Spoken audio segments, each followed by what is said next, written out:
Alors, bonsoir à toutes et à tous, bienvenue au Musée historique Lausanne. Je suis enchantée de vous retrouver ce soir pour cette nouvelle et avant-dernière conférence. Cette intervention prend place dans un cycle de conférences et de tables rondes menées dans le cadre de l'exposition Quoi de neuf Poussihat, que vous pouvez visiter physiquement encore jusqu'à la fin de ce mois de juin. J'ai le très grand plaisir d'accueillir Jean-Philippe Gell ce soir, militaire de carrière, enseignant, papa et nageur artistique. Il est l'auteur du livre Je peux pas, j'ai synchro, que je vous recommande chaudement, dans lequel il raconte sa rencontre et sa belle histoire avec la natation synchronisée. Il vous parlera ce soir de sport, de genre, peut-être de costumes de bain à paillettes, mais pas que. L'intervention va durer 1 heure, puis il y aura un moment consacré aux questions que vous pouvez poser à tout moment au cours de cette conférence par l'intermédiaire du chat. Les questions seront ensuite regroupées et énoncées à la fin de la conférence. Je vous remercie à toutes et à tous d'être là et je vais laisser la parole à Jean-Philippe Gell. Merci. Merci. Bonsoir à toutes et à tous. Et merci de participer là où vous êtes, dans votre salon, sur l'autoroute, au bord d'une piscine. Un endroit sûr en tout cas à cette petite conférence qui sera un témoignage et qui vous dira comment je suis devenue nageuse de synchro et comment est-ce que ça fait de moi un homme meilleur. Alors un homme meilleur, c'est ce qu'on va essayer de démontrer, et nageuse de synchro. Demandez-vous un instant ce que c'est qu'une nageuse de synchro. Qu'est-ce que c'est qu'une nageuse de synchro? Pour moi, pendant longtemps, ça a été une fille qui montre ses jambes à la surface de l'eau et qui fait des choses que moi, je ne comprenais pas. Mais pourquoi est-ce que je ne les comprenais pas, ces choses? Parce que moi-même, j'étais placé dans une perception du monde qui était très genrée. J'étais le bon petit garçon, j'étais ensuite le bon petit mari, j'étais ensuite le bon petit officier, ce qui reste peut-être objet à débat. Et en fait, rien ne pouvait me dire que j'allais arriver à la natation synchronisée. Tout ça pour vous laisser un petit peu de temps pour réfléchir à qu'est-ce que c'est qu'une nageuse de synchro. Une nageuse de synchro, eh ben, figurez-vous que quand je vais nager à la piscine, encore maintenant, il y a des fois des types qui s'approchent et qui voient des jolies jambes à la surface et qui pensent trouver la fille qui va avec de l'autre côté. Quelle n'est pas leur surprise quand ils voient la tête barbue? Je sais, vraiment, ça s'est passé plusieurs fois. Et du coup, ben, des fois, ça n'aboutit sur rien et des fois, ça aboutit sur des conversations sur l'épilation. Vous me croirez ou pas. Donc, j'ai eu de sacrées conversations sur l'épilation. Et je peux vous dire que j'ai à peu près tous les tuyaux pour m'épiler correctement les jambes. Alors, c'est vachement important, les jambes en synchro. C'est vrai que c'est souvent ce qu'on voit à la surface parce que ça fait partie de la discipline. Mais, dernière confidence, je ne suis jamais vraiment allé au bout. Parce qu'avoir des jambes d'écrevisse pendant plusieurs jours, je n'y arrivais pas. Et du coup, quand je nage, j'ai un maillot rose. Pourquoi ce rose? Tout simplement parce que ça me plaît. Et que pendant longtemps, moi, je n'arrivais pas à porter d'autres couleurs que le kaki, le noir et, chose farfelue, le bleu marine. Pourquoi? Mais tout simplement parce que j'étais dans les rôles, j'étais dans les archétypes masculins tels qui m'étaient transmis, tels que je le pensais par mon père, peut-être par la société, en tout cas tel que je le recevais. Donc jusqu'à 36 ans, j'ai rejeté la synchro. J'ai trouvé cette discipline parfaitement ridicule et c'était vraiment mon avis sur cette discipline. Ridicule. Et c'est pour ça que maintenant encore, quand je vois des gens qui, et c'était il n'y a pas longtemps, c'était la semaine passée, qui peuvent se moquer de moi quand je fais de la synchro, je les comprends. Parce qu'il n'y a pas si longtemps, moi, je trouvais, encore une fois, ça ridicule. Donc jusqu'à 36 ans, bien dans les rôles, officier, papa, fils, et enseignant aussi. Enseignant. On y reviendra, enseignant. Donc pour moi, je nageais tous les jours. Et à 36 ans, je découvre la synchro un peu par hasard à la télé pendant les JO, et je me décide de commencer. Et quand je commence, je me sens comme un enfant. Parce que même si le contact de l'eau, c'est vraiment quelque chose qui m'importe beaucoup, je ne savais plus rien faire en fait dans l'eau. J'ai donc suivi une certaine évolution comme ça et il a fallu pour rentrer dans un premier club de synchro, j'ai envie de dire, montrer patte blanche. J'ai croisé la coach qui allait devenir une amie au bord d'un bassin qui n'était pas habituel. Et j'ai déjà dû la convaincre. Et quand je suis allé la voir, elle a pensé que je me moquais d'elle parce que quand elle m'a vu arriver, elle était avec un groupe de petites filles. Et puis est arrivé un type barbu qui me disait « Vous pouvez m'apprendre ça ?» Mais j'ai bien vu que j'avais quand même réussi à frapper son intérêt. Il y avait quelque chose dans son regard. Après, ça n'a pas forcément été simple. J'ai dû commencer par des cours particuliers parce qu'il n'y avait pas d'hommes dans les groupes de synchro. Mais peu importe, je me suis dit pourquoi pas. Mais ce qui m'intéressait, c'était quand même de rejoindre le groupe. Alors, cette petite évolution est passée entre ces cours particuliers pendant lesquels j'arrivais à rien du tout. C'était impossible. Alors que j'étais quand même un nageur aguerri, j'avais fait de la compétition dans mes tendres années, que ce soit en natation de vitesse ou en natation de longue distance. Ben là, j'arrivais à rien du tout. Et ce sentiment de me sentir comme un enfant dans l'eau, c'était quelque chose une vraie redécouverte. Après, il y a eu le show de Noël, et à ce show de Noël, la coach a dit « il faut que tu tentes quelque chose ». Et là, je suis arrivé, on a répété rapidement avec deux filles qui m'ont fait l'amitié de bien vouloir nager avec moi, une petite chorégraphie qui était vraiment sympathique, sur le thème des années 30 en fait. Et on commence à nager, et là, tout s'arrête pour moi. Non pas que je n'ai pas réussi à nager, mais j'étais dans mon élément, j'étais dans ma zone. Et il y a certaines figures en synchro où on est sur le dos et on lève la jambe. Et à ce moment où j'ai levé ma jambe, c'est-à-dire le seul truc que je savais faire à l'époque, il y a le public qui est parti en délire.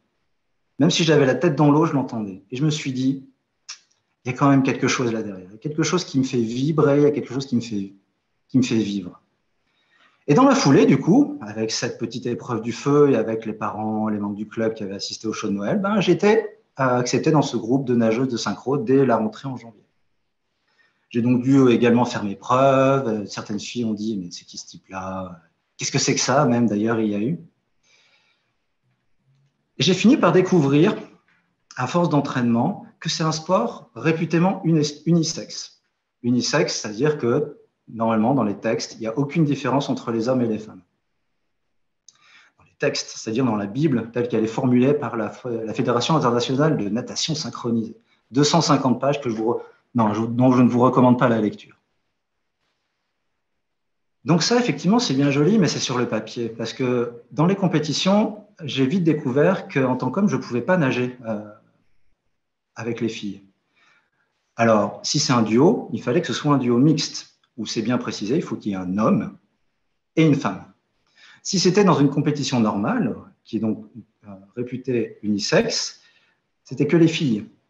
Je ne pouvais pas participer, c'était juste interdit.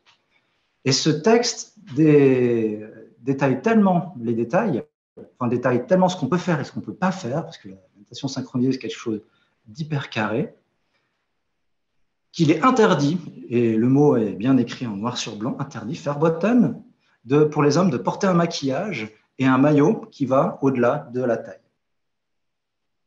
Interdit pour un sport unisexe. Donc, différence d'égalité. Et là, je me dis, mais qu'est-ce que je suis en train de vivre? Mince alors, je suis en train de vivre ce qui se passe la plupart du temps dans l'autre sens.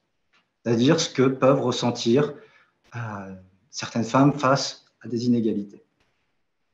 Et je me retrouve face à ça, je me souviens très bien, j'étais au bord du bassin et je m'arrête d'un coup, juste avant de prendre la douche, et je me dis, merde, il t'arrive ça, il faut que tu en fasses quelque chose. C'est là que je me suis dit qu'il fallait que j'en parle. Et j'étais moi-même tellement intégré dans ce groupe, parce que finalement, ça reste un sport, et un sport, on va revenir sur les valeurs qui l'accompagnent, que moi, j'étais devenu une nageuse de synchro. C'est un terme qui a, j'ai pas envie de dire qui a fait couler beaucoup d'encre, mais c'est un terme qui a fait beaucoup réagir. On a parlé de moi dans les médias, et le terme nageuse faisait vraiment réagir beaucoup de monde. Comment est-ce que ce type peut dire que c'est une nageuse? Il y a même des commentaires vraiment désobligeants, que je vous passerai ici, des commentaires vraiment insultants, et aussi, bien entendu, des commentaires très positifs. On m'a dit aussi qu'il y avait des limites à ne pas dépasser. Moi, j'étais bien dans ce rôle de nageuse de synchro, parce que je faisais partie du groupe.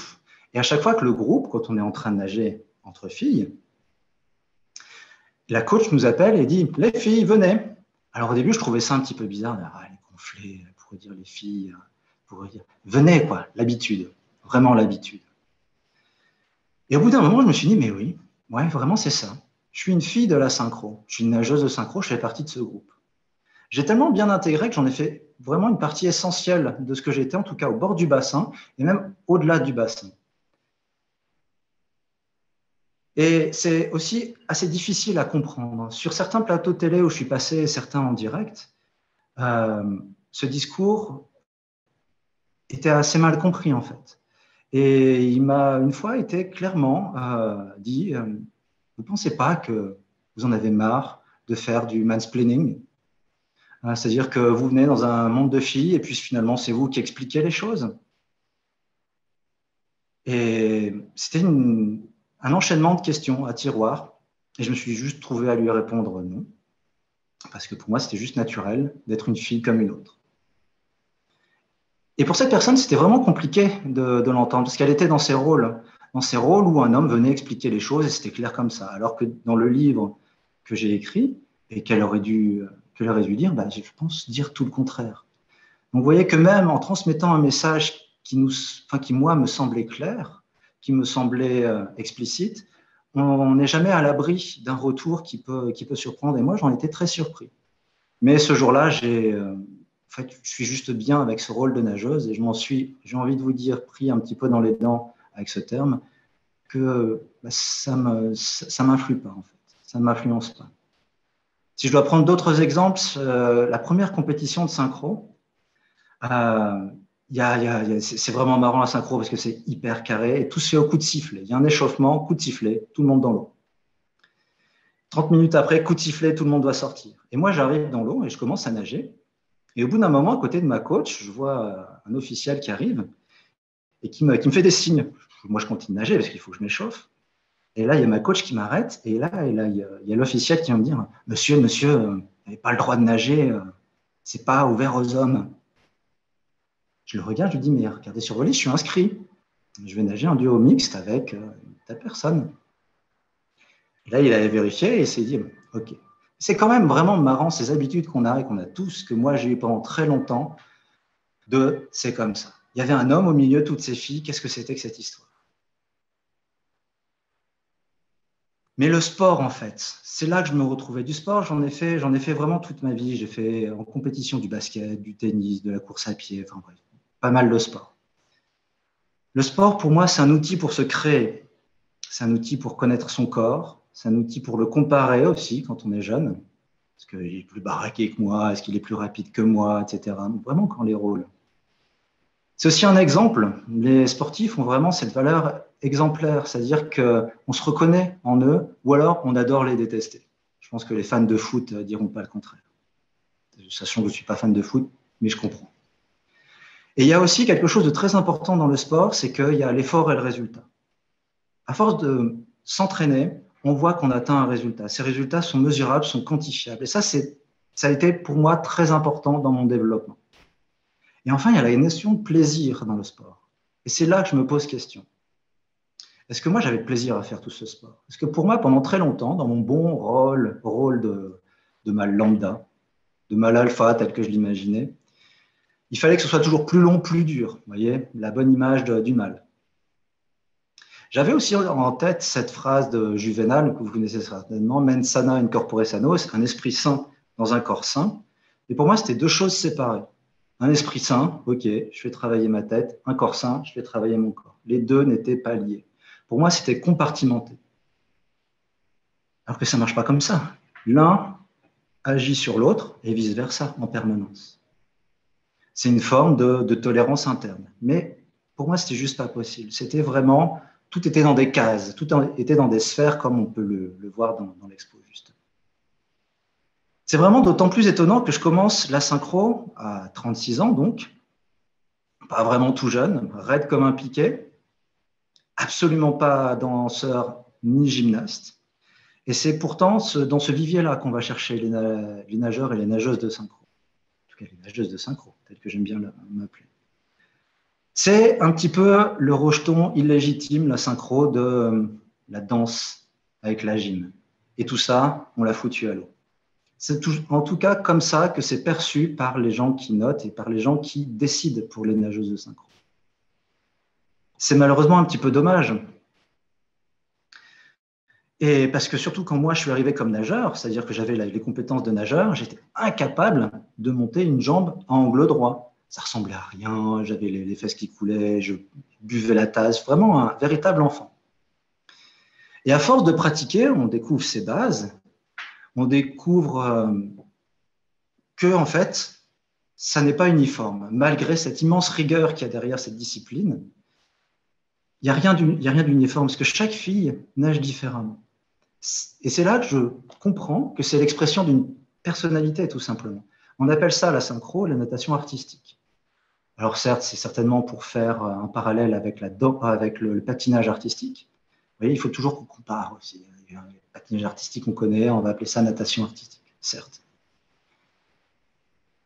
Et donc, natation artistique, je comprends cette dimension artistique qui s'oppose de manière assez forte à la dimension sportive. Comment est-ce qu'on fait pour relier le sport, à toute cette exigence qui est ultra rigoureuse, à quelque chose d'artistique?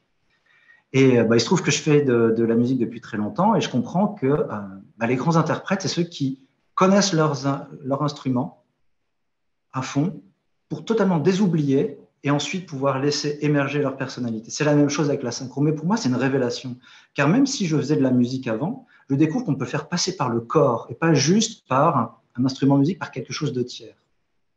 Et c'est d'autant plus étonnant qu'au moment où je découvre ça, au moment où je me mets à la synchro, je suis dans ce qu'on appelle une dépression sévère. Pendant 36 ans, donc, j'ai joué ces rôles. J'ai été officier, j'ai commandé des hommes, oui, on dit des hommes, mais des hommes et des femmes.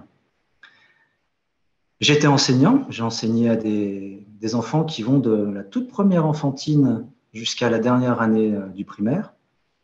J'ai pris vraiment ce costume, en fait, à chaque fois. Quand je sortais de chez moi, je portais un costume. J'étais le prof qui s'habille de telle manière, qui ne peut pas dire telle ou telle chose. J'étais l'officier qui porte son treillis impeccable ou une de ses tenues, parce qu'on a énormément de tenues, que ce soit dans la marine ou dans l'armée de terre, on a des tenues qui sont numérotées, la T22, la T23, la T24. Entre la T22 et la T23, il y a la cravate qui change. La norme. Donc j'ai vécu là-dedans pendant 36 ans.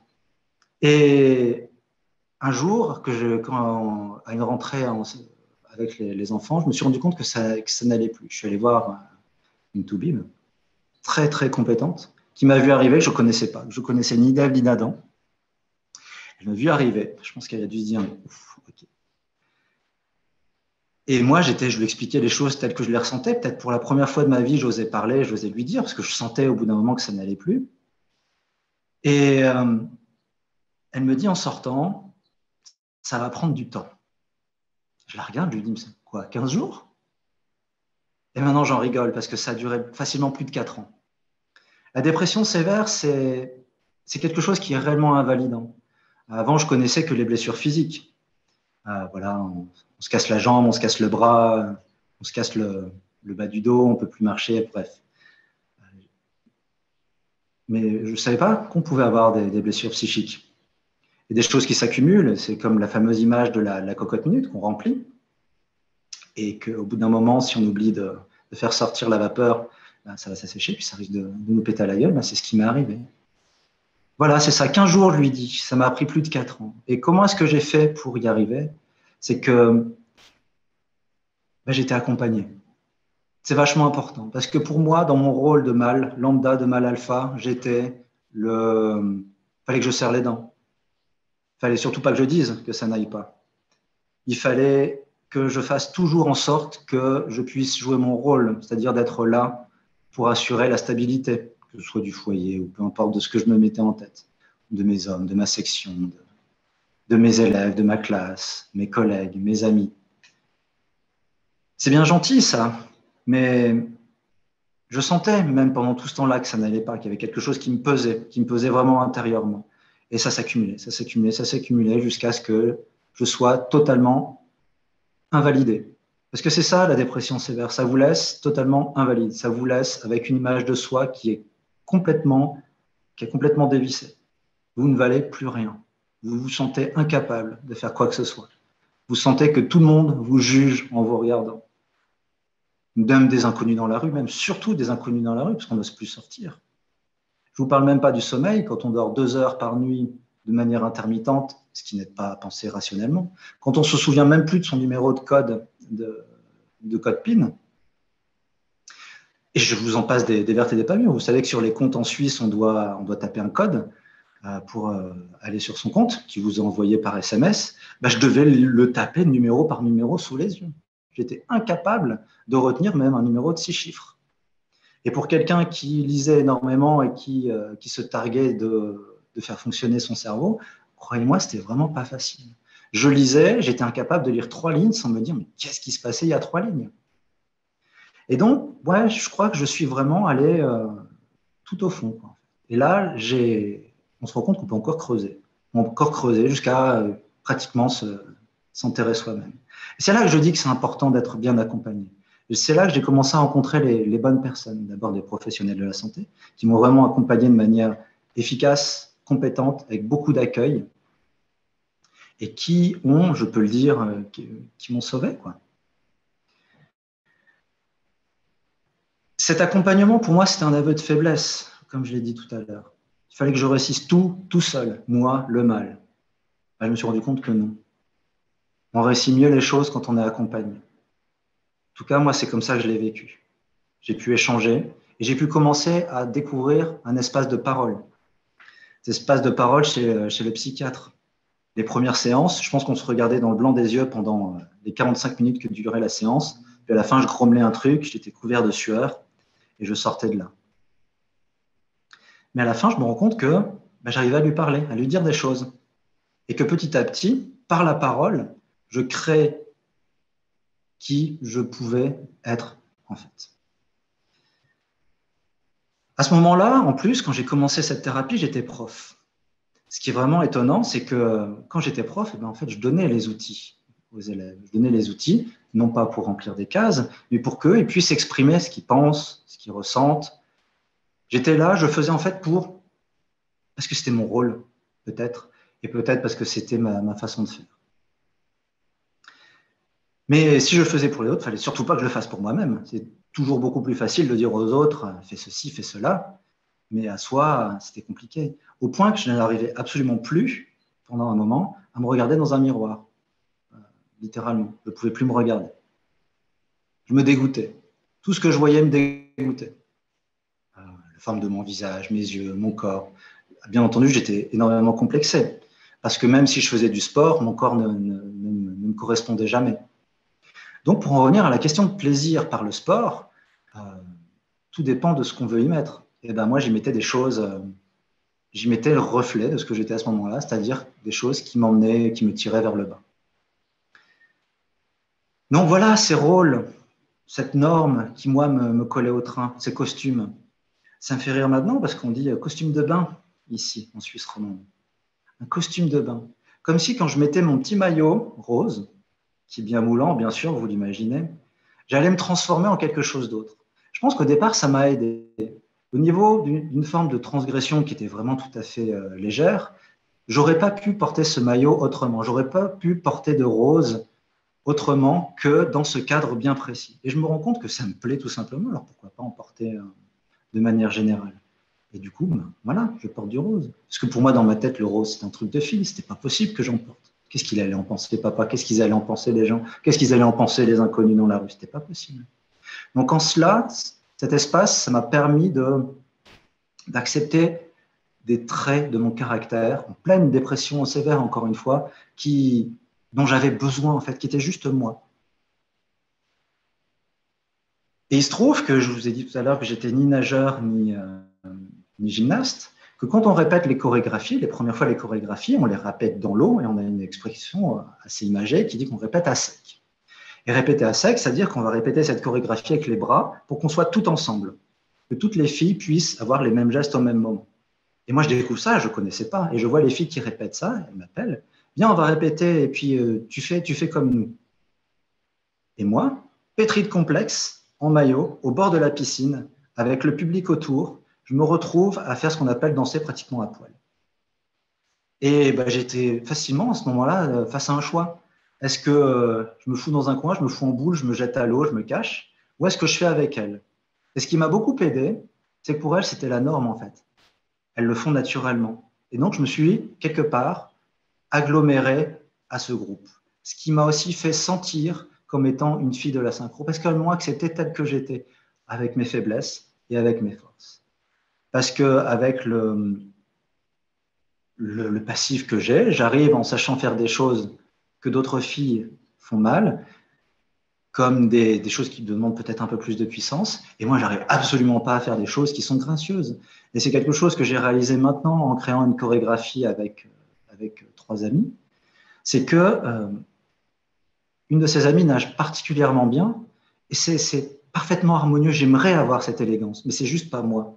Quand je nage, maintenant, je me rends compte qu'il y a un côté bourrin, il y a un côté martial, et ça, je n'arrive pas à m'en débarrasser, mais c'est aussi l'expression de ma personnalité. C'est carré, ça avance comme ça. Et plutôt que d'essayer de faire comme, eh ben, on fait ensemble. Et comme ce sont des personnes avec qui j'établis un lien de confiance, eh ben, on crée ensemble. Et ça, c'est quelque chose qui, pour moi, est radicalement nouveau. Parce que j'étais persuadé de la force de l'individu, de l'individualiste, quoi, qui fait son truc dans son coin. Parce que la synchro, c'est un sport de groupe.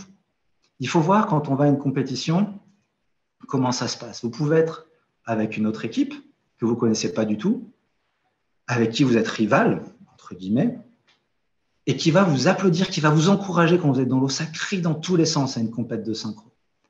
Et il y a une espèce de pulsation qui fonctionne comme ça à ce moment-là. Et pour moi, c'était vraiment nouveau. Que des gens avec qui on est en compétition sont pas des ennemis. Et ça a remis en cause ma relation au sport, qui était, qu'est-ce que c'est que le sport? Est-ce que c'est dépasser des autres ou est-ce que c'est se dépasser? Et là, vraiment, j'ai compris vraiment beaucoup, beaucoup de choses, en tout cas sur moi. Suite à tout ça, donc je commence à faire un certain nombre de compétitions. Et finalement, le côté insolite commence à tirer les personnes. Et un jour, à une compétition, je vois un monsieur qui me fait des grands signes comme ça au bord du bassin. Je dis, qu'est-ce qu'il me veut celui-là? Je vais le voir parce que je reste quand même un garçon gentil. Et il me dit, ah, c'est bien ce que vous faites. Merci, c'est sympa. Et puis, il se trouve qu'il est journaliste, qu'il bosse pour un grand journal roman. Il me dit, j'aimerais faire un papier sur vous. Je dis, OK, bon, rappelez-moi, et puis on voit comment ça se passe. Et puis, on va se rencontrer, puis s'accroche, en fait. Ce qui n'est pas toujours le cas, hein, comme avec toutes les personnes qu'on rencontre, elles s'accrochent. Et je me rends compte qu'il a écrit un roman. J'ai fait des études de lettres, à tel point que ça m'a dégoûté de la littérature. Forcément, à force de décortiquer les trucs, j'aimais plus. Il me dit, j'ai écrit ce roman, il me le donne, je le lis, et je trouve ça chouette. Premier roman que je lisais en français depuis plus de 20 ans. Je lisais plus qu'en anglais, tellement les études de lettres m'avaient dégoûté du français. À force de vraiment tout aller chercher jusqu'à la virgule. Enfin bref, c'était la spécialisation à l'extrême.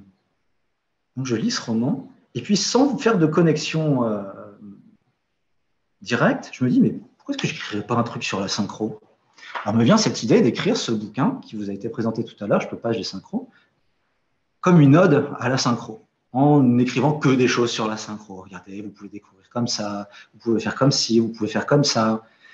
Et puis j'ai commencé à envoyer mes premières épreuves, et puis grâce à cette personne, ça s'est bien passé avec un éditeur. Et on me dit, mais en fait, il faudrait que tu intéresses en fait les gens, parce que la synchro, ça intéresse personne, ce qui est juste. Parce que même maintenant, ça continue de n'intéresser personne. Et je comprends, parce que moi-même, je vous l'ai dit, j'étais dans ces a priori, dans ces stéréotypes. Donc, il va falloir que tu parles de toi. Et là, parler de moi, ok, je veux bien dans le sens où ça nous amène à la synchro. Parler de moi, écrire un truc qui parle de moi, qui va être publié, qui va être donné à lire par tout le monde.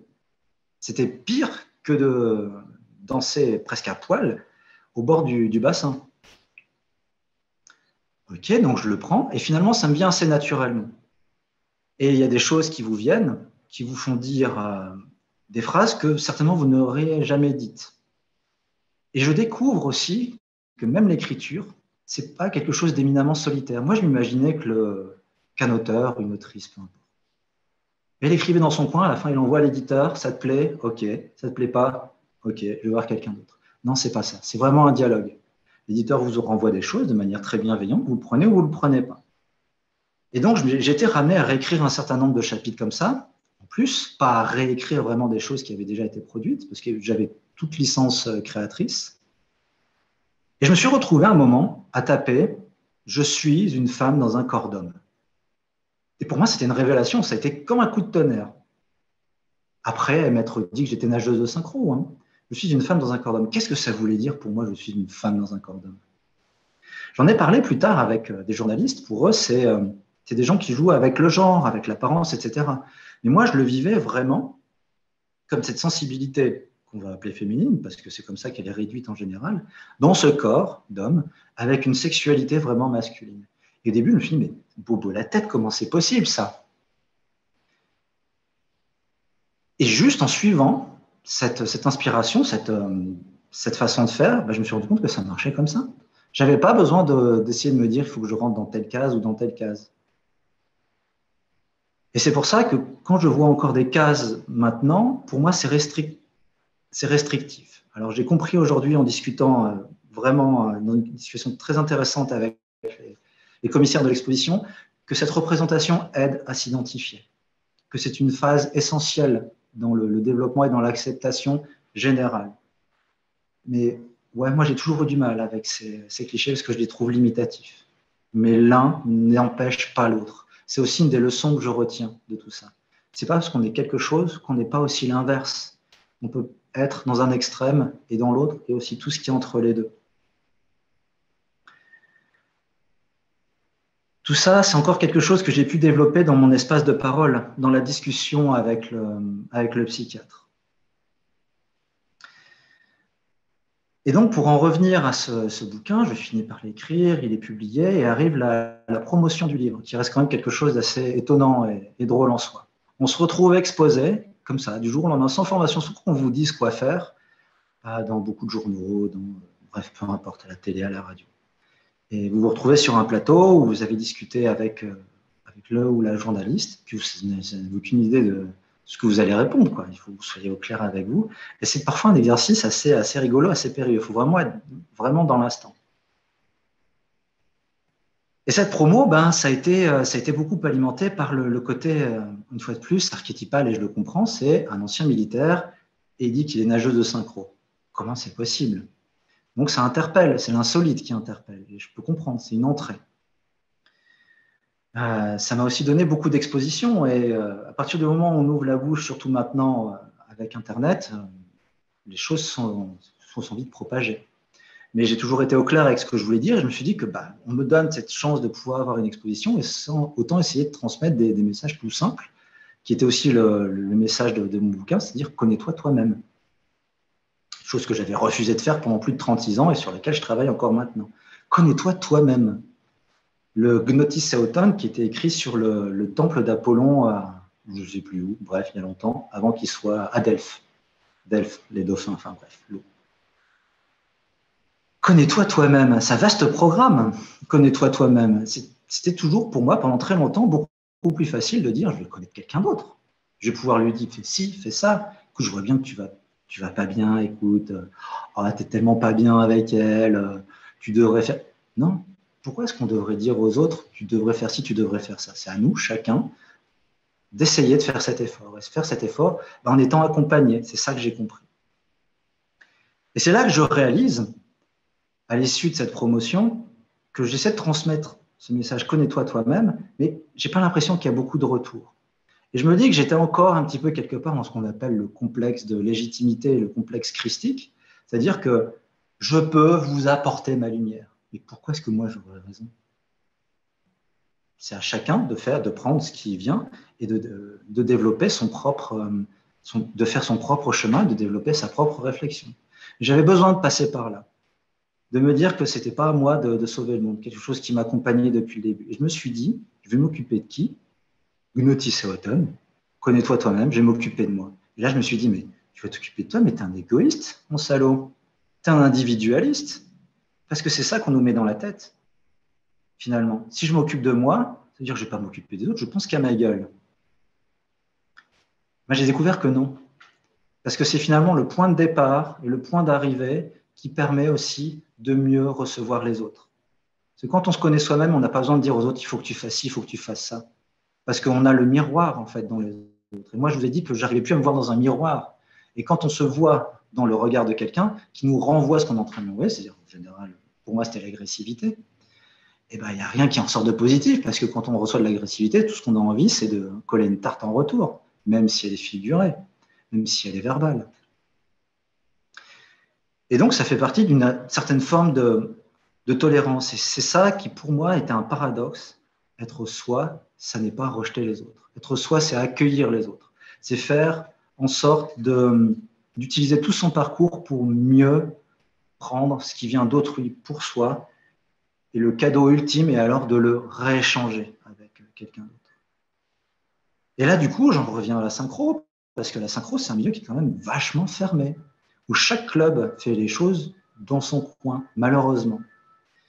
Et toujours dans cette espèce de complexe christique, je me suis dit, bah, il faut que je change les choses. J'ai écrit ce bouquin. Il y avait la place vacante de responsable national de natation artistique. Je me suis dit, je vais me présenter. Et il fallait faire une lettre de motivation où il fallait mettre ce qu'on allait faire. Et moi, j'ai dit, je veux qu'on coopère. Qu'est-ce que je n'avais pas dit là? Le nombre de votes a été ridicule pour moi.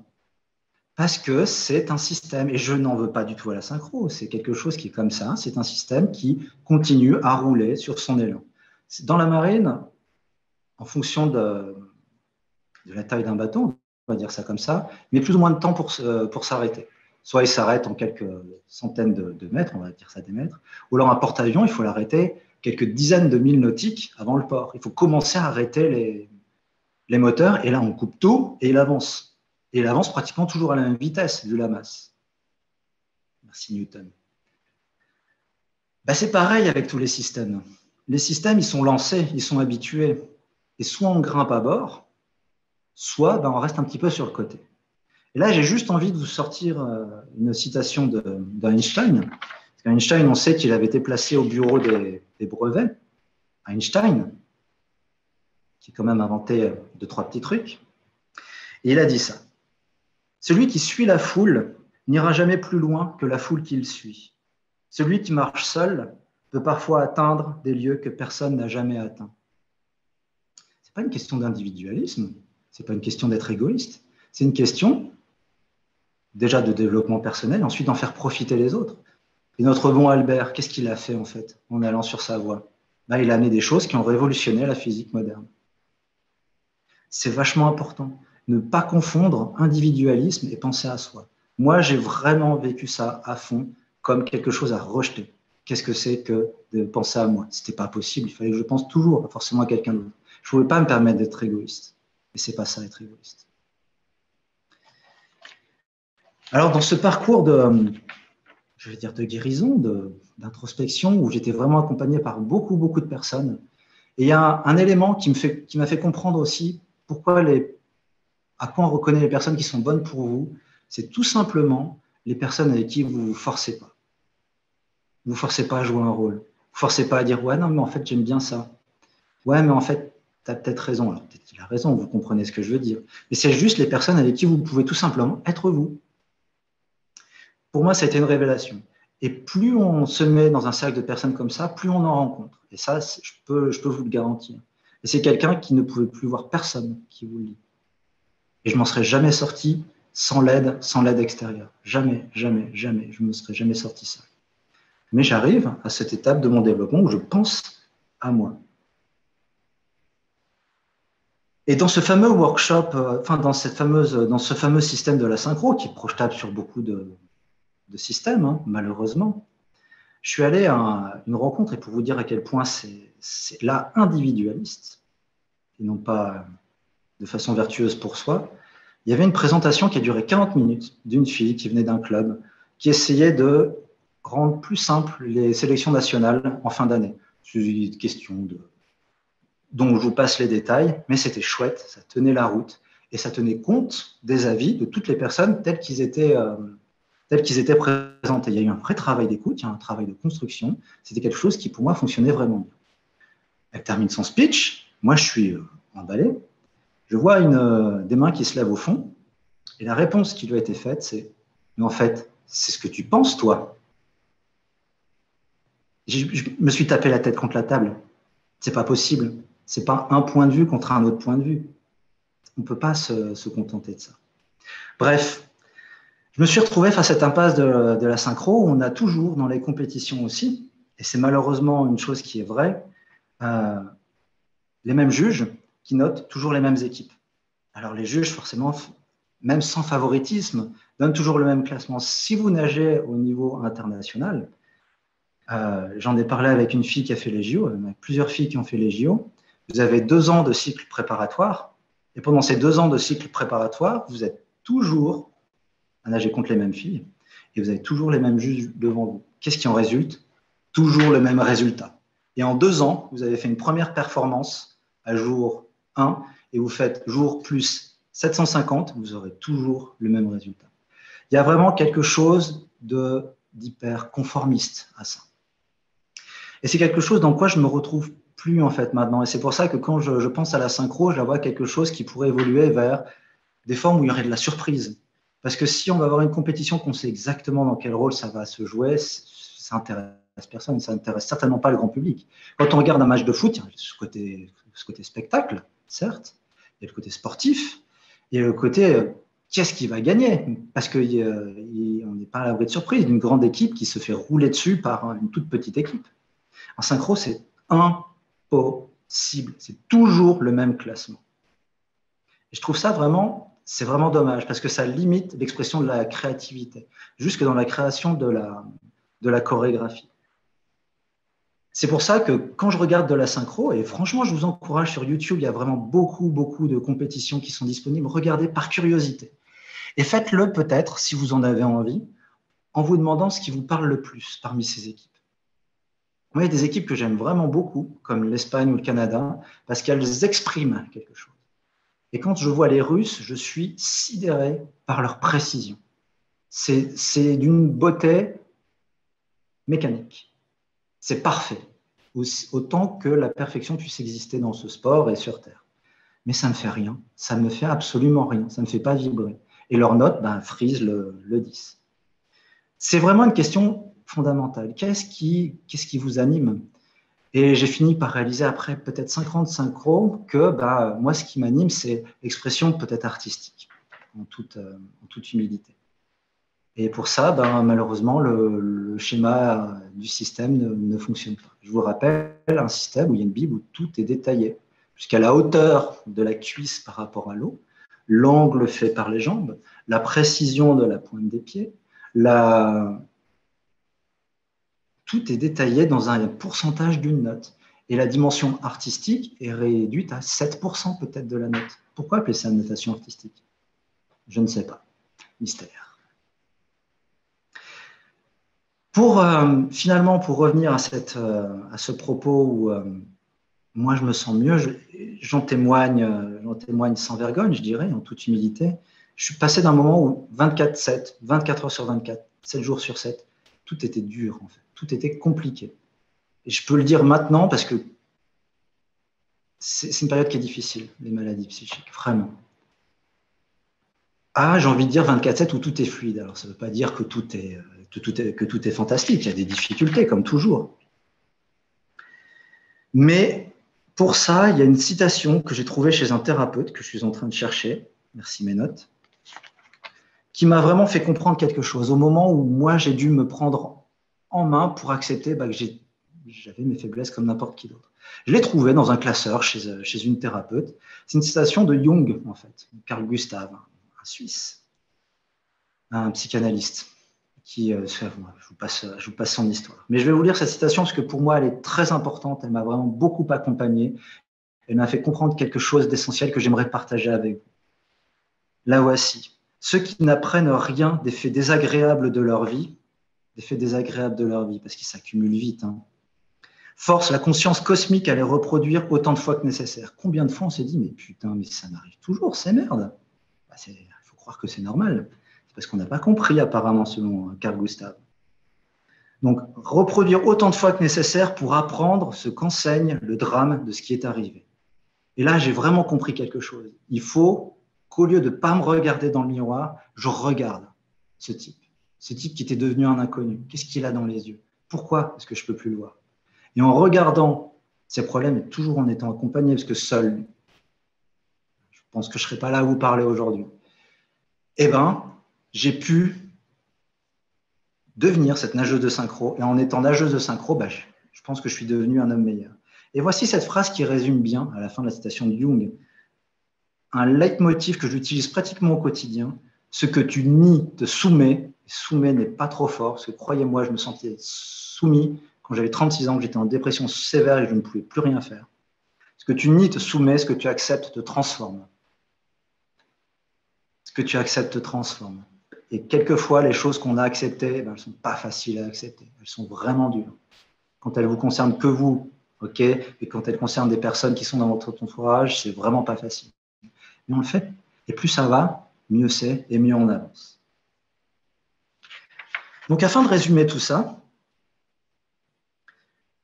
tout comme j'ai pu sentir cette évolution au début de la synchro, je ressemblais, j'utilisais cette image dans le bouquin, une otarie bourrée. Vraiment, ça ressemblait à rien. À faire des choses qui me plaisent à la fin, cette évolution, elle passe par, je dirais, 4 ou 5 points. La première, c'est l'accompagnement, dont je vous parle beaucoup. Ces personnes que vous connaissez et avec lesquelles vous ne vous forcez pas. Allez voir des spécialistes, allez voir des thérapeutes, c'est important, ils sont là pour ça. Ça peut paraître con, mais c'est vrai. Ensuite, une introspection réflexive, parce que j'ai jamais été du genre à me dire, je sors de chez le psy, ça y est, je suis guéri. Je menais cette introspection, ce qui était aussi peut-être un petit peu mon tort pendant un moment, mais comme j'étais accompagné, je pouvais le redéposer. Ensuite, il fallait absolument que je le fasse par les muscles, par la vie, et c'est la synchro qui m'a apporté tout ça. Parce que j'ai pu affronter toutes ces choses-là à un moment où c'était difficile, échanger, ne pas faire des constructions dans ma tour d'ivoire comme je pouvais le faire auparavant, en m'imaginant que j'étais tout en haut de mon mirador et que tout autour de moi, c'était une mer de détresse et puis d'agression. Ensuite, il y a cette citation de Jung, dont je vous ai parlé juste avant, qui vraiment, ce que tu nies te soumet, ce que tu acceptes te transforme. Pour moi, c'est un leitmotiv. Quand il m'arrive quelque chose où c'est compliqué, je me dis ça. Et quand je sens que ça ne vient pas, je me dis demain, tu vas essayer de le traiter ou tu vas en parler. Tu vas en parler. Moi, je ne parlais pas. Honnêtement, jusqu'à 36 ans, je ne disais rien. Là, je me retrouve à vous parler depuis je ne sais pas combien de temps. Vous m'auriez pris à 5 ans, j'aurais fait coucou. Ok, vous avez des questions? Il y a aussi une forme de rencontre. Il y a les rencontres qui viennent avec ce qu'on va appeler le hasard, et j'ai une rencontre avec une lecture qui m'a été offerte par ma compagne. C'est les 4 accords Toltec que vous connaissez certainement. Et je l'ai lu. Je me suis dit, mais ok, c'est du bon sens, c'est frappé au coin du bon sens. Et finalement, j'ai pris à cœur de l'adapter moi-même à ma propre vie. Ils sont tout simples, ces 4 accords Toltec. C'est avoir une parole impeccable, avec tout ce que ça entend, c'est-à-dire ne pas dire des choses qu'on ne pense pas, ne pas dire des choses pour faire plaisir et ainsi de suite. C'est de ne pas faire une affaire personnelle. Et là, quand j'ai réalisé ça, je me suis dit, je faisais tout une affaire personnelle. Machin, il ne va pas bien, faut que je le sauve. Il ne faut pas faire de suppositions, ça va avec les affaires personnelles, parce qu'on se dit, merde, alors si je lui envoie ça, qu'est-ce qu'il va penser? Qu'est-ce qu'elle va penser? Est-ce que je mets le smiley comme ci, comme ça? Pas de supposition. Pas de supposition. Qu'est-ce qu'il a voulu dire par ce smiley, par cette phrase? Je ne sais pas, mince. Ne supposez pas. Vous ne pouvez pas savoir ce qui se passe dans la tête de l'autre. Et au mieux, vous aurez tort. Et enfin, toujours faire de son mieux. Et toujours faire de son mieux, c'est pour moi passer par la synchro. Et j'ai vu cette évolution entre un otarie bourré, pour reprendre l'expression, et une nageuse correcte de synchro. Chose dont je suis vraiment très fier. Et tout ça, ces 4 accords Toltec, c'est tout con, j'ai fait un carnet. Et chaque jour, sans phare, je notais si j'arrivais à la respecter ou pas. Alors au début, les 4 laissaient tomber. Je faisais un par un. En quoi est-ce que j'ai eu une parole impeccable aujourd'hui? Alors on n'est pas très fiers, on n'est pas très fiero quand au début on écrit ce qu'on a fait dans la journée. Mais quand on le reprend une semaine après, on se dit, mais putain, mais je le fais plus ça. Et on passe au deuxième. Et après, on mélange le premier et le deuxième. Et quand on relit les pages en arrière, on dit, mais je faisais ça il y a quelques mois. Vraiment, on note, on voit cette évolution. Et c'est comme ça que je l'ai vécu. Et ça reste quelque chose qui est en mouvement. Je ne veux pas dire que je suis un saint, loin de là. Dieu m'en préserve, j'ai envie de dire. Mais c'est quelque chose qui participe à me rendre meilleur, en fait. Et c'est quelque chose qui participe aussi à faire en sorte que je suis plus moi, sans être égoïste. Tout ça m'a aussi fait prendre confiance qu'en faisant attention à ne plus vouloir rentrer dans des cases, dans ces fameuses sphères que sont les normes, que sont les rôles, un concept fondamental, c'est le concept de liberté, qui est débattable pendant des heures. Je suis d'accord. Mais la liberté, voilà comment moi je pourrais vous la démontrer, c'est faire ce qui est juste pour moi et pour les autres. Surtout pas dire, fais comme ci, fais comme ça. Et c'est comme ça que je suis passé de 24 heures difficiles à 24 heures où quand même tout est quand même beaucoup plus fluide. Même si je ne vous le cache pas, il y a encore des galères. Hein. Et pour en revenir à cette liberté, encore une citation, ça c'est mon parcours littéraire, hein, je vous prie de m'excuser, de Benjamin Franklin, qui certes a replacé dans son contexte, c'est-à-dire révolutionnaire, avec les États-Unis qui devenaient indépendants, quand il est retourné en Angleterre pour demander l'indépendance des États-Unis. Et il a eu cette phrase sur la liberté, c'est que ceux qui abandonnent leur liberté fondamentale pour la sécurité ne méritent ni l'un ni l'autre. C'est quelque chose qui m'a fait aussi beaucoup réfléchir, en tout cas particulièrement maintenant. Et c'est quelque chose qui m'a fait comprendre aussi que dans la synchro, il fallait que j'avance par moi-même. Et bien, ce parcours, maintenant, en toute humilité, c'est quelque chose que j'ai pu échanger, c'est quelque chose que j'ai pu faire avec vous ce soir, c'est quelque chose que j'ai compris. J'essaie de le mettre à disposition d'autrui. Et c'est comme ça qu'en étant coach en développement personnel, je peux accompagner des personnes. Et je me retrouve avec des personnes qui peut-être traversaient des choses similaires. Quelque chose qui est en cours de route, c'est quelque chose qui commence. Parce que, voilà, la chose importante qu'on a compris pour soi-même, c'est une chose qu'il est important aussi de partager avec autrui. Et sur ce, il me semble que, ayant inversé quelques citations, j'en ai terminé.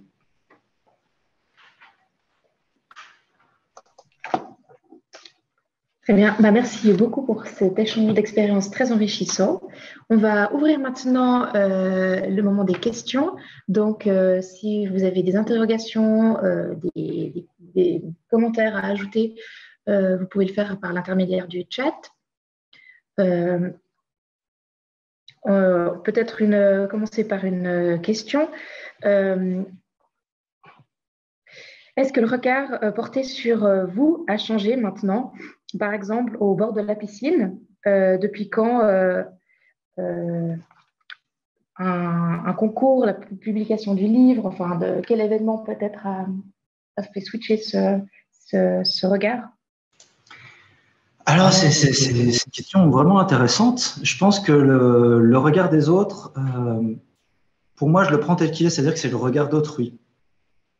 Et il me touche ou il ne me touchera pas. C'est peut-être pas encore très clair. Si je devais prendre un exemple, c'est la première compétition que j'ai faite en duo mixte où j'étais stressé, mais hyper stressé, et je nageais avec cette autre nageuse de synchro, Estelle, et on est dans notre programme et c'est hyper carré. Je sais qu'à tel moment, telle inflexion de la musique, je dois faire ça.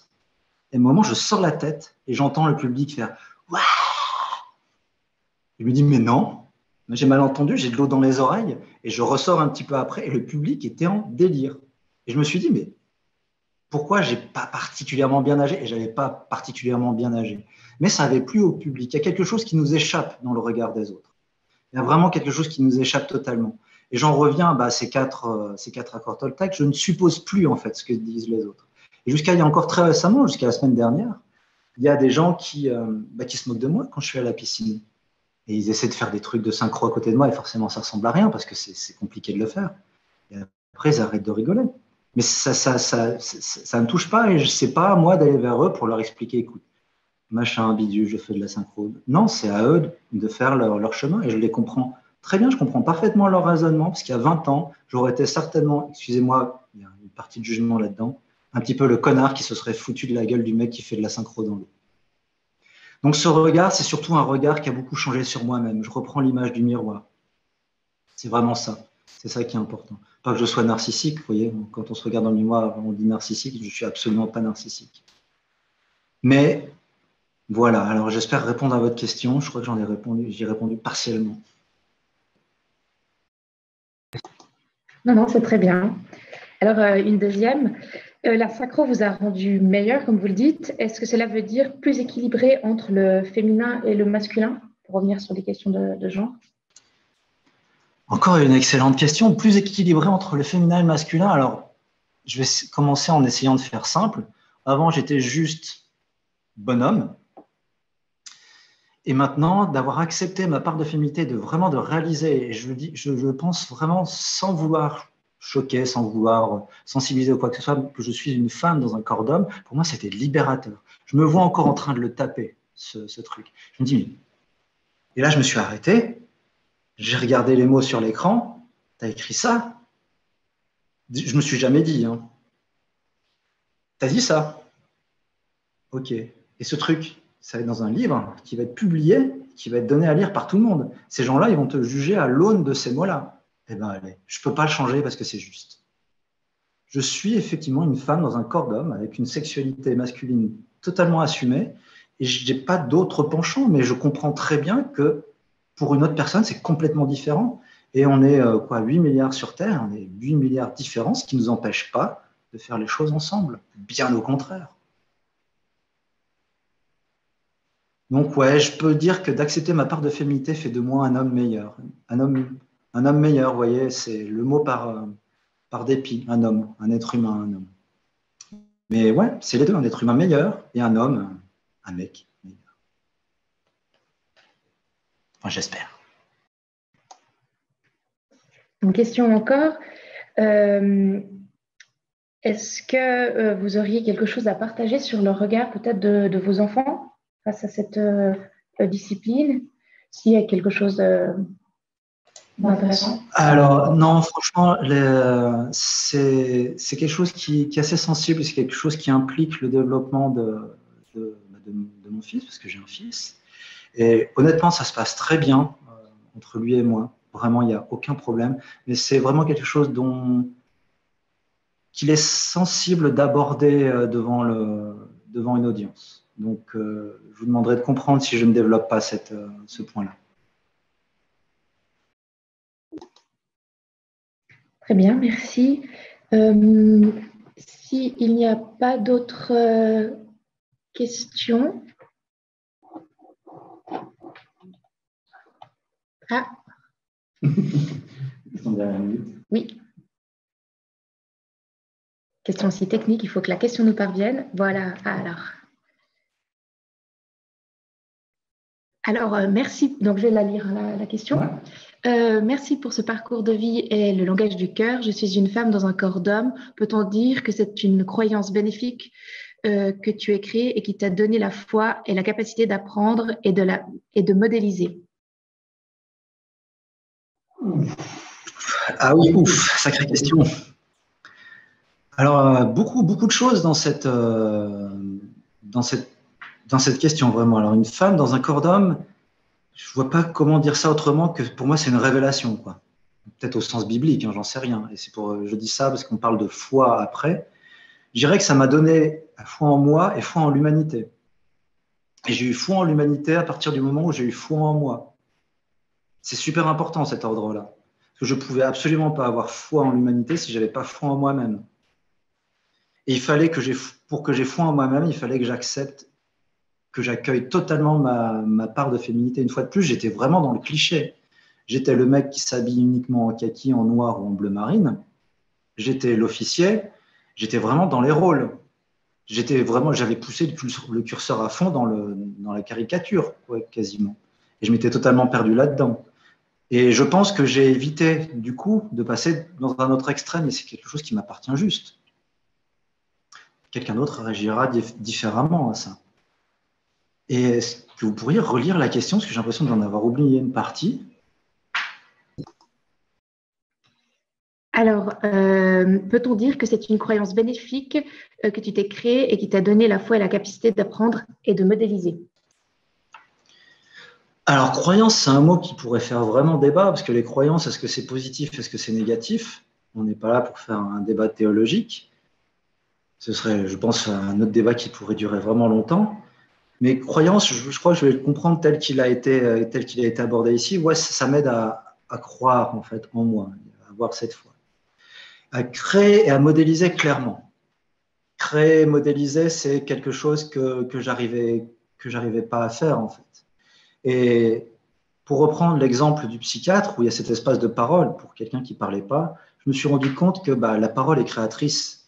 Parce que quand on verbalise quelque chose, quand on le dit, quand on le voit ou qu'on sent que c'est possible, et on commence à se mettre non plus dans l'idée de il faudrait tellement que je fasse ça, mais juste je suis ça. Parce qu'il y a une espèce de notre ami Jung, il disait ironie cosmique, le cosmos a tendance à faire en sorte que quand vous voulez quelque chose, vous restez dans l'état où vous voulez quelque chose. Si vous voulez que ce soit, il faut le faire. Et pour le faire, il faut l'être. Je ne sais pas si j'étais super clair.